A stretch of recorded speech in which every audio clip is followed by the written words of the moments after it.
வணக்கம். தமிழ் ஃபுட் கார்னரில் கடலைப்பருப்பு, உளுந்தம்பருப்பு, வேர்க்கடலை இந்த 3 பருப்பையும் வச்சு அருமையான சுவையில் ஒரு சட்னி அரைக்க போகிறோம். இந்த சட்னி இட்லி தோசைக்கு தொட்டு சாப்பிட்றதுக்கு ரொம்ப நல்லாயிருக்கும்.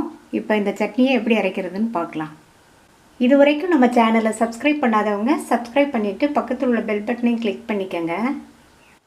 கடாயில் 1.5 டீஸ்பூன் எண்ணெய் சேர்த்து சூடானதும் 4 காஞ்ச மிளகாவை சேர்த்துட்டு லைட்டாக வறுத்துக்கணும். காஞ்ச மிளகாய் இந்த மாதிரி லைட்டாக எண்ணெயில் வறுபட்ட உடனே அது கூட 3 டீஸ்பூன் கடலைப்பருப்பு, 3 டீஸ்பூன் உளுந்தம்பருப்பு, 1 டேபிள் ஸ்பூன் வறுத்த வேர்க்கடலை, 2 டீஸ்பூன் கொத்தமல்லி விதை எல்லாத்தையும் சேர்த்துட்டு நல்லா பொன்னிறமாக வர வரையும் வறுத்துக்கணும். பருப்பெல்லாம் சேர்த்த பருப்பு, கொத்தமல்லி விதை எல்லாமே நல்லா வறுபட்டுருச்சு. இதை தனியாக ஒரு பிளேட்டில் எடுத்து வச்சுட்டு மறுபடியும் 1 டீஸ்பூன் எண்ணெய் சேர்த்து எண்ணெய் சூடானதும் 1/4 கப் போல் வெங்காயம், 5 பூண்டு இது ரெண்டையும் வதக்கிக்கணும். வெங்காயமும் பூண்டும் ஓரளவு வதங்கிடுச்சு.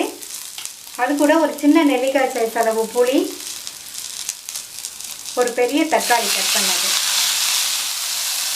கொஞ்சமாக உப்பு சேர்த்து இந்த தக்காளி நல்லா வதங்கி வரட்டும். அது வரையும் வதக்கிக்கலாம். தக்காளியும் நல்லா வதங்கிடுச்சு.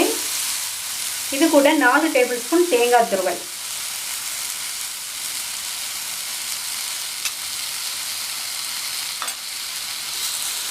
தேங்காய் துருவல் சேர்த்துட்டு நல்லா ஒரு பரட்டி விட்டுட்டு ஸ்டவ் ஆஃப் பண்ணிவிட்டு இதை நல்லா ஆற வச்சிடலாம்.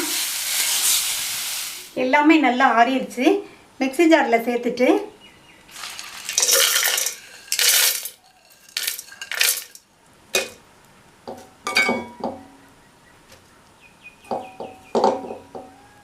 சட்னிக்கு தேவையான அளவு உப்பு சேர்த்துட்டு தேவையான அளவு தண்ணி நல்லா நைஸாக அரைச்சிட்டு வந்துடலாம்.